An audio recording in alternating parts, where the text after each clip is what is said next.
तुम्हारी बेटी की पूजा करके 10,000 लगे, 5,000 लगे, 2,000 आपने खर्च करे हैं, हाँ। उसके डबल दूंगा। हाँ। वो गुरु कहेगा गलत पूजी है और यहाँ पर पूजा गलत हुई है। हाँ। और या तो मेरे सर में जूते मारेगा निकाल के, हाँ। और नहीं तो इतना काला इतना मारूंगा जिंदगी में बताना भूल जाएगा। और वो ले जाने में घबरा के कतरा के उसको। हाँ। ना हाँ। जो आदमी सच्चा होता है वो कभी किसी को देख के डरता नहीं है। सही बात। इसलिए किसी की एक नई गाड़ी स्कूटी हाँ। ना अब मेरे मंदिर में लाके चाबी दी। मैंने कहा क्या बात है तुम नई गाड़ी लाए हो? मैंने छुआ के दे दी। बोले नहीं गुरुजी आपके लिए लाई, मैंने मांगी नहीं। हाँ। मैं इसमें कह रहा हूँ हाँ। ना मैंने मांगी और उन्होंने मुझे दी। मैंने उनसे मना करा, मैंने कहा मेरे को नहीं चाहिए भाई साहब, मेरे पास है। हाँ। बोले गुरुजी जय गुरुजू महाराज की। जय गुरुजू देवता की। गुरुजी आज आपसे कई लोगों के सवाल आ रहे थे तो हमने सोचा एक वीडियो बना ली जाए। ये जो पहाड़ों में मशाण कहते हैं, मशाण जो लग जाता है अक्सर, और इसका बड़ा भय भी है लोगों के अंदर, तो ये मशाण होता क्या है? सबसे पहला सवाल तो ये है। ऐसा है, मशाण जो होता है, हाँ। जो हमारे देवी देवताओं के साथ चलते हैं वो तो किसी को नहीं लगते हैं। सही बात। ठीक है। हाँ। जो मशाण हमारे यहाँ कहते हैं छल लग गया। हाँ। जैसे रास्ते का है और कहीं गधेरों का है और कहीं पानी का है।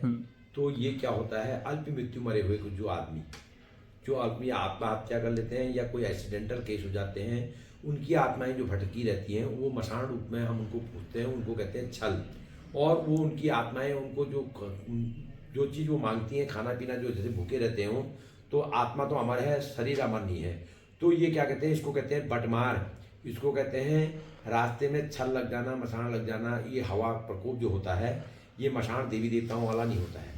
इसको जैसे अल्प मृत्यु हो जाना रास्ते में, या गधेरों में किसी ने फांसी लगा ली, या कोई बह गया, या पुराने टाइम में किसी ने अपनी कूद मार के हत्या कर रखी है, तो ये हमें पकड़ लेते हैं। और ये अधिकतर बच्चों में, लड़कियों में ज़्यादा पकड़ करते हैं, औरतों में ज़्यादा पकड़ करते हैं। और उनके माध्यम से इनको हम लोग पूछते हैं और उनको हम देते हैं। और ये एक को छोड़ के दूसरे को लग जाते हैं, दूसरे को छोड़ के तीसरे को लग जाते हैं। एक ही ये जो छल होता है ये कई लोगों को पकड़ लेता है। तो गुरुजी जैसा कि आपने बताया अतृप्त आत्मा, भटकती आत्माएं, तो ये जो जिनकी अधोगति नहीं होती वो प्रेत बन के घूमते हैं और लोगों को पकड़ करते हैं, वो मशाण है। तो गुरुजी जैसा कि इसमें अगला सवाल ये भी आता है, तो जैसा कि ये किन किन को लग जाते हैं, अधिकतर किन को? ये ग्रहों के हिसाब से पकड़ करते हैं। ग्रह जिसके कमजोर होते हैं उसको पकड़ लेते हैं। क्या पुरुषों में पकड़ होती है? पुरुषों में भी होती है, जिसके ग्रह कमजोर होते हैं, जैसे बच्चे हैं या बड़े हैं, बुढ़ू में भी लगता है। ऐसा नहीं है कि लड़कियों में लड़कों में ही होता है। अधिकतर 90% औरतों में और लड़कियों में पकड़ होती है। 10% आदमियों में भी पकड़ होती है। और ये उसको पर्चे भी देते हैं। ऐसी बात नहीं, हमारे यहाँ जिसको छल लग जाता है, जिसकी लेडीज की शादी हो जाती है, उसके बच्चे नहीं होते हैं, तो हम लोग जब करार में रखते हैं तो उनको पर्चे भी देते हैं। उनको देव रूप में हम लोग इनको पूजते भी हैं। इनको हम देवता बना के इनको हम मशाण की पूजा देते हैं। और हमारे यहाँ जो पूजा का इसका नियम है अलग अलग प्रकार का है। जैसे हमारे यहाँ बच्चों में छल लग गया या लड़कियों में लग गया, कन्याओं में, तो हम इनकी कोरी पूजा करते हैं। कोरी पूजा देनी भी चाहिए। कोरी पूजा में जटा नारियल वगैरह और सामग्री जो भी होती है, 7 अनाज वगैरह जो भी होता है और सामान, इसको देना चाहिए। अब लोग क्या करते हैं, बच्चों में छल लग रहा है तो उसमें भी मुर्गा बकरा खा जा रहे हैं। समझ में आ रही? और वो 2-4 महीने तो सही रहता है, उसके बाद वो फिर वहीं आ जाता मामला।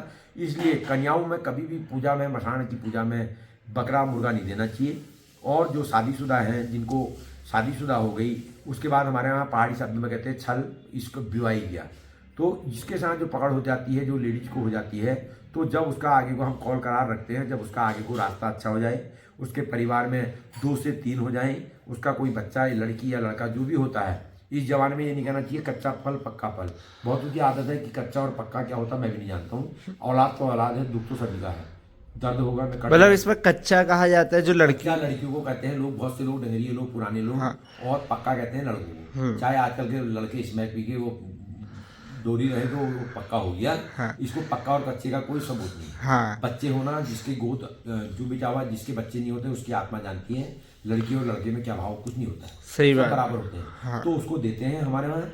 बहुत से लोग मुर्गे में देते हैं, बहुत से लोग बकरे में देते हैं। वो बनाने की गुरु के ऊपर सामर्थ्य है। और जिस इलाके का है उसी इलाके में पूजा जानी चाहिए। दिशा भाग तब करनी चाहिए तब या तो वो नाच नहीं रही, और नाच रही है और जो अपने मुंह से बयान करती है तो उसी इलाके में जाना चाहिए जिस गधरे का जिस इलाके का लगा होता है, वहाँ उसकी पूजा होती है, तब जाके वो पूजा मान्य होती है। और 3 महीने तक मैके के नहीं जाना चाहिए।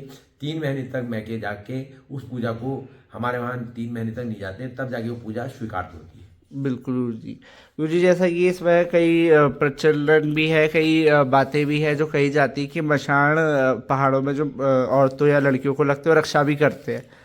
रक्षा ऐसा है ना, मैंने पहले कह दिया, कई प्रकार के मशान हैं। कुछ हमारे देवी देवताओं के साथ, कुछ हमारे ये जो अल्प मृत्यु बाधाएं हैं इनके साथ। 2 प्रकार दो के प्रकार के होते हैं। एक हमारे जो देवी देवता वाले मसान हैं वो किसी बच्चों को परेशान नहीं करते हैं और ना किसी को लगते हैं। समझ में आई? बिल्कुल। मैंने आपको पहले कह दिया मसान क्या होता है। मसान का शब्द तो कह दिया। हाँ। मसान माने छल, छल माने हवा। हवा कई प्रकार की होती है। हाँ। हवा एक अच्छी होती है, एक बुरी होती है, एक महा बुरी होती है जिससे फालिश पड़ जाता है, जिसको हमारे यहाँ कहते हैं बाई पड़ गया। हाँ। बाई पड़ने में भी हवा ही पड़ती है। हाँ। और बाई पड़ने में हवा पड़ती है, वो एड जी के बाण पर चलते हैं उस समय, तब वो बाण छोड़ते हैं तो उस समय हवा पड़ती है, तो उस समय हमारे यहाँ आदमी को लखवा बाई पड़ जाता है, लूला बाण पड़ता, वो लखवा बाण पड़ता है, चढ़कने बाण, धड़कने बाण, सुन बाण, कई प्रकार के बाण होते हैं, वो अपने डालते हैं तो उस समय हवा भी पड़ती है। तो वो कोई मसान नहीं करा।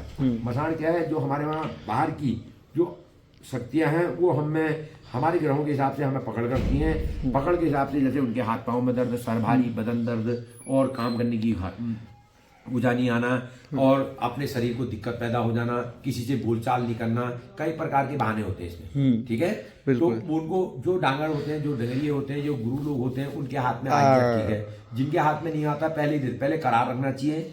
करार में सही रहता है तब जाके उसकी पूजा करनी चाहिए। तब तक हम जाऊँ मरूँ वाला हिसाब नहीं होना चाहिए। आज हमने भगवती लगाई, कल पूछ दो, बेकार है। गुरुजी इसमें एक और सवाल आता है कि जब मशान लग जाता है, इसके कैसे पहचाने, क्या लक्षण होते हैं कि मशान लगा हुआ है व्यक्ति को? मशान के लक्षण जैसे डॉक्टर के यहाँ मरीज जाता है, वो बताता है कि क्या बीमारी है। हाँ। वैसे गुरु भाई बताएंगे उसके अंदर क्या बीमारी है। हाँ। पहले तो खुद ही बच्चे में जिसमें पकड़ है कोई नाचता है मशान, कोई नहीं नाचता है। हाँ। और बाकी जो गुरु लोग होते हैं, जो जानकार लोग होते हैं, वो खुद बता देते हैं कि इसमें लगा है नहीं लगा है। हाँ। पहले वो करार रखेंगे, भभूति बनाएंगे, उसको अपने हाथ में रखेंगे, उसकी तबीयत सही होती है, उससे उसको बेनिफिट होता है, तब तो आगे को उसकी खोजबीन करनी चाहिए। हमें उससे आराम नहीं होता तो नहीं पूछना चाहिए। बिल्कुल। तो गुरुजी जैसे इसमें कई लोग बोलते हैं कि हमको कुछ परछाई दिखती है, कुछ ऐसा लगता है झसक जैसी, ऐसा लगता है कोई 24 घंटे साथ में, तो ये भी वही लक्षण है? ऐसा है ना। हाँ। सैम और भैम का इलाज नहीं है। सैम जी का इलाज तो है। हाँ। भैम का इलाज नहीं है। जब उनको सब चीज दिख रहा है तो खुद ही उससे कोई नहीं पूछ लेते हैं क्या देना है क्या नहीं देना है। फिर गुरु जी के वहाँ जाने की जरूरत ही क्या है? सही बात किसी गुरु को किसी का मन क्यों टटोल ले हो? जब आपको परछाई दिख रही है, आपको सब बता दे रहा हो, सब दिशाओं का सब आपको बता दे रहा हो, उससे पूछ लो ना, क्यों हमें परेशान कर रखा, क्या देना है तुम्हें? कर दो, उसको पूछ लो। सही बात इसको बुला के ना, ये मन का भैम है इनमें। ये मन के जो भैमी आदमी होते हैं, जो 50 जगह चखने की आदत पड़ी रहती है, 50 जगह जाने की आदत पड़ी रहती है, उनका भैम कभी जिंदगी में नहीं जाता। वो अंदर भी भूत पिशाची देखने में रहते हैं। उनको अंदर भी नजर आते हैं। जैसे हमको पहचानना है कि ये व्यक्ति है, इसको मशान ने पकड़ करी है, तो वो क्या क्या पकड़ करेगा, उस पर क्या क्या लक्षण दिखाएगा, क्या नुकसान देगा? लक्षण होगा सबसे पहले हाथ पांव में दर्द, खवाई हो जाना, सर भारी हो जाना, बदन में अब दर्द होना, अपना मन विचलित करना, किसी से बातचीत नहीं करना, अकेले एकांत रहना, और उसके दिन भर में कई प्रकार के रूप बदलते हैं। कभी वो सांवलापन, कभी गोरापन, कभी बिल्कुल उदासीपन, कभी हंसमुख, कभी बोलना, कभी हंसना। तो ये कई प्रकार के उसके बहाने होते हैं। वो बहानों को जानने वाला, पहचानने वाला होना चाहिए। सबसे पहले भभूति लगा के उसकी रोकथाम करनी चाहिए, तब उसको 6-7 महीने बाद उसको पूजना चाहिए। अच्छा गुरुजी, जब आपके पास कई केस ऐसे आते हैं कि जिसमें कई लेडीज महिलाएं होती है, वो बोलती कि हमारे शादी को काफ़ी समय हो गया और हमारी कोख जो है मतलब हरीली हो रही, मतलब वो उनकी संतान नहीं हो रही, क्या वो भी ऐसा है ना? हाँ। देखो बुरा मत मानना, हर चीज मसान से ही नहीं होता। हाँ। कुछ कर्म होते हैं, कुछ करतूत होती है, कुछ पूर्व जन्म के कर्म होते हैं, सब माइतरियाँ बन जाती हैं। हाँ। कुछ बेचारी बाजें रह जाती हैं, वो उनके कर्मों के हिसाब से। कोई बेचारे किसी का 10 साल में, 15 साल में भी बच्चे हो जाते हैं। हाँ। किसी के 1 साल में भी हो जाते हैं। हाँ। किसी के 2 साल में भी हो जाते हैं। हर चीज मसान की पकड़नी होती है। सही बात। हर चीज मसान से भगवान को, मसान को भी बदनाम नहीं करना चाहिए। उनके कर्मों के हिसाब से उनको भगवान देता है। बिल्कुल। जब टाइम में जब बच्चा होना होगा तभी होगा। सही बात। चाहे वो 10 साल में हो, चाहे 15 साल में हो, उतने टाइम तक उसने भटकना होता तो भटकने वाले को कोई नहीं। अब आदमी कहेगा जी इसको मसान लगा, मेरी भभूति लगी, नहीं तो पहले ही आपके पास आ जाते, इतने से करा होगा, किसी ना किसी की तो लगती है। तो ये अपने अपने भाव है। मतलब- हम तो किसी से कहते हैं कि हम हमारा हम तो कैसे कैसे केस आए, हम तो उसको कह नहीं सकते हैं। हाँ। तो हमने नहीं, ये ऊपर वाले की लीला है। लीला किसकी है? ऊपर वाले की। देने वाला कौन है? वो। लेने वाला कौन है? वो अपने हिसाब से देता है, अपने हिसाब से ले लेता है। उसको जब जरूरत होती है तभी बच्चों को वो दूसरे की गोद में फल देते हैं और उसका आशीर्वाद देते हैं। मतलब कुछ केसेस में होता है कि वो मशान की पकड़ ली होती है, कुछ केसेस में होता है कि मशान की पकड़ की वजह से बच्चे नहीं होते। हर चीज मसान और देवी देवताओं को नाम नहीं रखना चाहिए। कभी कभी ऐसा रहता है, कभी हमें दिक्कत होती है अपनी डॉक्टरी की, कभी और दिक्कत भी हो सकती है, कई मशान की भी प्रकार होती की है। है। अभी हमने कितनों को भभूति लगाई, हमसे लोगों ने भभूति लगा के बच्चे भी हो गए। आखिरी में हमें ही नाम रख दिया, कह दिया ये तो हमारा अपना अपनी प्रकृति भगवान की देन आप है। उससे क्या कर सकते हो। इसलिए भैया धन्यवाद।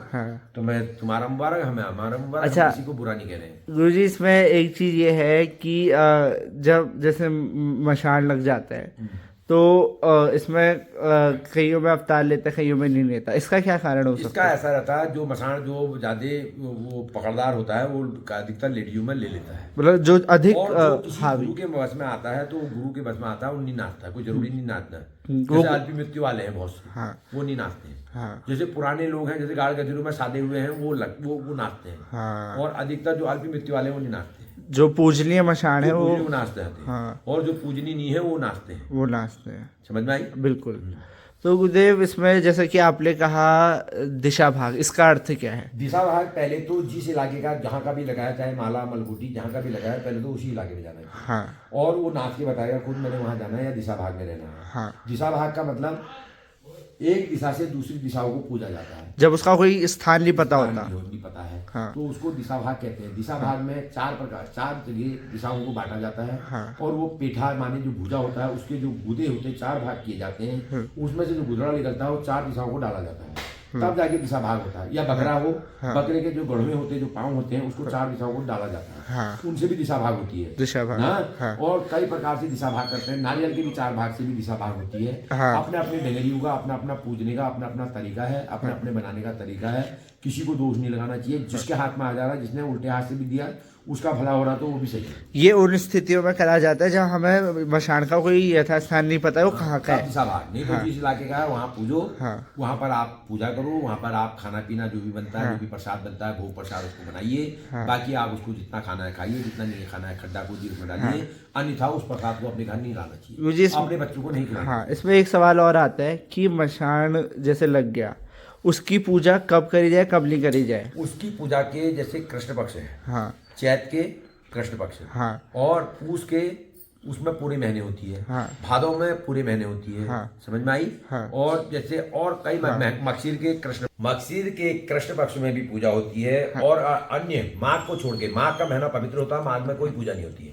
हाँ। माघ हो गया, चैत के शुक्ल पक्ष हो गए, और असोज के शुक्ल पक्ष में पूजा नहीं होती है। और वैसे पहले शुक्ल पक्ष में पूजा ही नहीं होती है। कृष्ण पक्ष में पूजा करी जाती है। मतलब कृष्ण पक्ष जैसे अंधेरी रात कहते हैं। 15 दिन उजाली रात होती है, 15 दिन अंधेरी रात। 15 दिन शुक्ल पक्ष में हमारे यहाँ चांद आता है। 15 दिन के बाद कृष्ण पक्ष लग जाता है तो चांद चले जाता है। तो कृष्ण पक्ष में पूजाएं होती है। कृष्ण पक्ष में पूजाएं होती है। हाँ। और इन महीनों में पूजा करते हैं। जैसे किसी बच्चों को, लड़की को, जवान लड़की है या कन्या है, उसको लग गया और उसने कहीं बाहर नौकरी में जाना है या कहीं पढ़ाई उसकी हर्जा हो रहा है, तो उसको उसके पर्चों के हिसाब से उसको पूजा जाता है। और लड़कियां जो औरतें जिनके बच्चे नहीं हुए या जिनको पर्चे नहीं मिले हैं, जो कहते हैं हमारी आगे को संतान, हमारी आगे को भला हो जाए, तब जाके उनका आगे को भगवान भला करे, तब उनका नामकरण करके बच्चे का, उसकी बैसोला करके, तब जाके उसको पूजा जाता है। लोग तो बैसोले के दिन ही पूज लेते हैं। अच्छा। बैसोले के दिन नहीं पूजा। जब तक बच्चे को अन्नप्राशनी नहीं होती है, बच्चे का मुंह जूठा नहीं करा जाता है, जब तक मशान की पूजा ही नहीं होती। बिल्कुल नियम के अनुसार। गुरुजी जैसा कई बार ऐसा होता है कि कई लोग को पता है हमारी बेटी को मशान लगा है और उसकी अगले कुछ दिनों में शादी है, तो क्या उसको शादी से तुरंत पहले पूजना चाहिए? शादी से तय होने से पहले 2-3 महीने पहले पूजना चाहिए। शादी के 10 दिन 15 दिन के बाद पूजोगे तो वो मशान नहीं जाएगा। वो तो खाली एक टेम्परेरी बात ठहरी। खाली ऐसा ना देखो, जब तक हमें पता है तो शादी ठहरने से पहले, टीका लगाने से पहले उसकी पूजा होनी चाहिए। टीका लगाने के बाद आप पूजा करेंगे तो मशान नहीं जाएगा। बिल्कुल। तो गुरुजी जैसा कि आप हमेशा बोलते हो कि पहले पर्चे लेने चाहिए, तभी उस चीज का वो पूजना चाहिए। कोई भी कभी भी हो, पहले पर्चे लेने चाहिए। चाहे वो मसाण के हो, चाहे वो किसी चीज़ के भी हो, जिसमें पर्चे लगते हैं तब उसमें खर्च करना चाहिए, और जो गुरु लोग बताते हैं उसको करना भी चाहिए, और तब जाके वो पूजा स्वीकार तो होती है, तब जाके आगे वो अच्छा होता है। बिल्कुल गुरुजी, अभी थोड़ी देर पहले आपकी बात हो रही थी मुझसे, तो आप एक किस्सा बता रहे थे जिसको देख के विचार भी आया कि आज मशाण पे वीडियो बनाई जाए, कि आपने एक मशाण पूजा करी और दूसरे ही दिन आपको खबर लगती है कि वो किसी अन्य गुरु के पास चले गए, और वो खबर भी आपको लग गई क्योंकि वो भी आपके जानकार में थे, वो जो मेरा गुरु ही थे। चेला था। हाँ मैंने ही गद्दी दी है हाँ ना। हाँ मेरे ही वहाँ के बात, मेरी वहाँ के गांव की बात है, मैं किसी का नाम नहीं लूंगा, हाँ नाम लेना अच्छा भी नहीं है। हाँ उनकी बेटी में उन्होंने कहा छल लगा है, वो भी गुरु हैं, हाँ वो भी डांगर हैं, हाँ ठीक है, वो खुद जानते हैं, दुनिया के यहाँ जाते हैं और दुनिया को बताते हैं, गणित पूछ भी करते हैं। हाँ उन्होंने मुझसे कहा यार ऐसे ऐसी किस्म की बात है और इसके छल लगा है, इसका पूछना है। हाँ मैंने कहा पूछ दूंगा।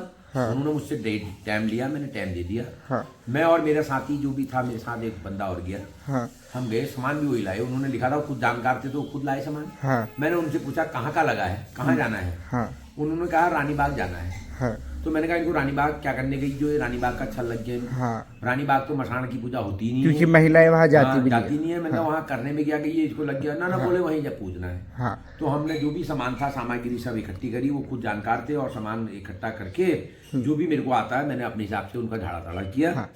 और मैं और मेरे साथ वाला हाँ। हम अपनी स्कूटी लेके यहाँ से रानी बाग गए। हाँ मैंने पूजा करी, जो जो मेरे को आता था, जैसे जैसे मेरे को सिखाया गया था मेरे गुरु द्वारा, मैंने वो करा। उसके बाद मैं घर आया तो मेरे को पता चला दूसरे तीसरे दिन कि उन्होंने फोन दूसरे दिन, पूजा के दूसरे दिन हाँ जिसको मैंने गद्दी दी है, जिसको मैंने वैसी कराई है, वैसी तो मैंने उनको भी कराई, हाँ। ऐसी बात नहीं है। हाँ। गद्दी नहीं दी मैंने, वैसी कराई है उनको। मैंने 4 नौर तो करा दिए, एक वैसी भी कराई मैंने उनको, ठीक है, नाम नहीं लूंगा किसी का नहीं। हाँ। तो वो कहाँ चले गए, उन्होंने काला डूंगी फोन कर लिया, ठीक है, हाँ। उन गुरु का भी नाम नहीं लूंगा। हाँ और उन्होंने पूछा कि ऐसे, कह रहे मेरी बेटी की तबीयत खराब हो रही है और ऐसा ऐसा है। तो उन्होंने कहा किसको दिखाया, उन्होंने कहा यार वो तो गुरुजी को तो दिखाया, तो फिर मेरे को क्यों दिखा रहे हैं।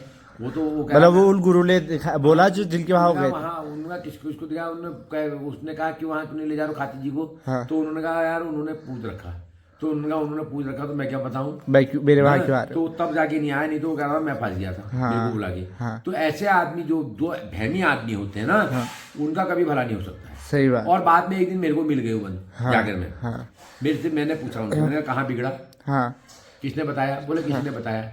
मैंने कहा मुझे ले जाओ, हाँ मैंने तुम्हारी बेटी की पूजा करके 10,000 लगे, 5,000 लगे, 2,000 आपने खर्च करे हैं, हाँ। उसके डबल दूंगा। हाँ। वो गुरु कहेगा गलत पूजी है और यहाँ पर पूजा गलत हुई है, हाँ और या तो मेरे सर में जूते मारेगा निकाल के, हाँ। और नहीं तो इतना मारूंगा जिंदगी में बताना भूल जाएगा। और वो ले जाने में घबरा के कतरा के उसको, हाँ। ना, हाँ। जो आदमी सच्चा होता है वो कभी किसी को देख के डरता नहीं है। सही बात। इसलिए किसी के ऊपर आरोप लगाने से पहले अपने गिरबान में झांकना बहुत जरूरी है। परंतु जरूर तो हर चीज में मसाण की पूजा ही नहीं होती है। छींक भी आ रही, बुखार भी आ रहा, हाथ पांव में दर्द भी आ रहा, कमजोरी से भी आ सकता है। बुखार आ रहा तो डॉक्टर भी बैठा है, हर चीज में मसाणी तो क्या लगता है। सही बात ना, ऐसे आदमियों का, जो ऐसे आदमी भटकते हैं, चाहे वो मैं हूँ चाहे अन्य कोई हो, वो कभी जिंदगी में सक्सेस नहीं होते हैं। चाहे वो कोई भी हो, XYZ, वो कभी सक्सेस इसलिए नहीं होते क्योंकि उनको चखने की आदत पड़ गई। बिल्कुल ना, आज तक अभी पत्थर फूट के 2 नहीं हुए, आज तक बच्चे नहीं हुए। अब भटक गए। अब किस मुंह से मेरे से कह सकता है, और ना मेरे से कहने की हिम्मत है। सही बात। मैं करूंगा, मैं अभी बता रहा हूँ, चैलेंज भी कर रहा हूँ। हाँ। मैं करूंगा भी नहीं। हाँ। क्यों? क्योंकि आदमी को जो विश्वास पात्र जो होता है वो अलग होता है। जो विश्वासघात होता है, वो घात करने वाला आदमी, पीठ पीछे छोरा गोपने वाला आदमी सबसे बदमाश।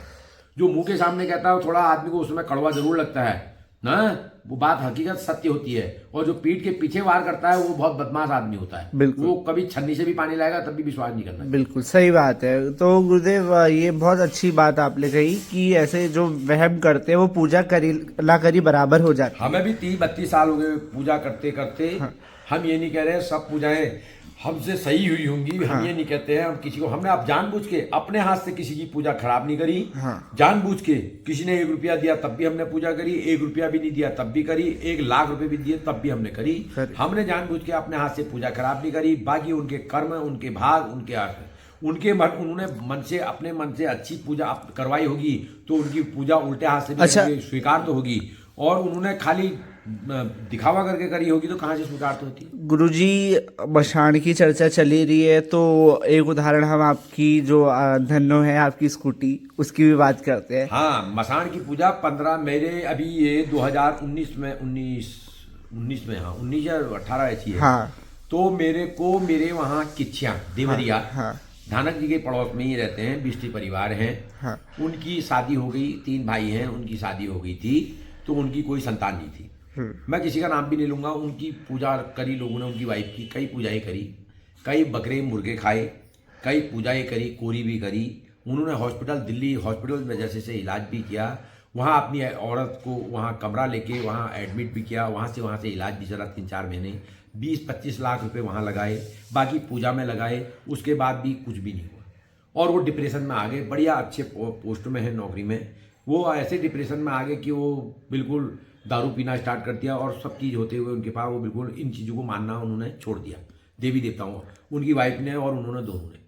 खुदा ना खास्ता एक दिन उनकी माता जी कहीं से सुन के मेरे वहाँ आ गई तो मेरे से बोलने लगी ऐसा ऐसा है, मेरे 3 बच्चे हैं, तीनों की 2 की औलाद है, 1 की नहीं है, और वो बड़े डिप्रेशन में है और उसने दारू काफ़ी पीना लग गया और देवी देवताओं को कुछ नहीं मानता है, ना बहू माननी ना वो माननी। तो मैंने उनसे कहा मेरे वहाँ एक दिन ले आना, जो भी होगा मेरे से होगा तो मैं देख लूँगा। उनका वो आएंगे ही नहीं। तो एक दिन वो मैं संडे के दिन अपने मंदिर में बैठा था, आजकल तो मैं दुकान में बैठ रहा हूँ क्योंकि यहाँ काम चल रहा है दुकान में, मंदिर में, तब मैं बैठ नहीं पा रहा हूँ, तो मंदिर में बैठा था और आ गए, भीड़ लगी थी तो उनकी ईजा मम्मी जी अंदर बैठी, तो मैंने कहा वो आए हैं, उनका आए हैं वो बाहर से, वो बाहर टहल रहा हमारे लेंटर पे। हाँ। ठीक हो गया, मैंने सबको देखा, फिर मैंने बुलाया, मरे मन से वो अंदर आया, वो मुंह नीचे लटकाया हुआ था, कई जगह जा चुके थे, कई जगह उनका निराशा थी। हाँ। तो मैंने उनको गोलजू के नाम से भभूति लगाई, अपने इष्ट देवता के नाम से भभूति लगाई, और भभूति लगा के मैंने उनको 2-4 चीज बताई, वो चले गए। भगवान की ऊपर वाले की ऐसी कृपा रही और हमारे हाथ में जस रहा, और उनका आगे को अच्छा होना था, हमारे हाथ में भी जस होना था, तो उनकी भगवान ने साल भर में गोधरी कर दी और उनको बेटे की प्राप्ति हुई। सबसे पहले फोन मेरे पास आया कि 1 साल हो गया गुरुजी और हमारे यहाँ पोता हो गया आपके बदौलत। मैंने कहा मेरे बदौलत नहीं, उस गोलजू के बदौलत। बिल्कुल, मैं कुछ नहीं हूँ, मैं तो एक माध्यम हूँ। मैंने कहा उस देवता के बदौलत आपके यहाँ हुआ, आपको बधाई हो बहुत बहुत ढेर सारी।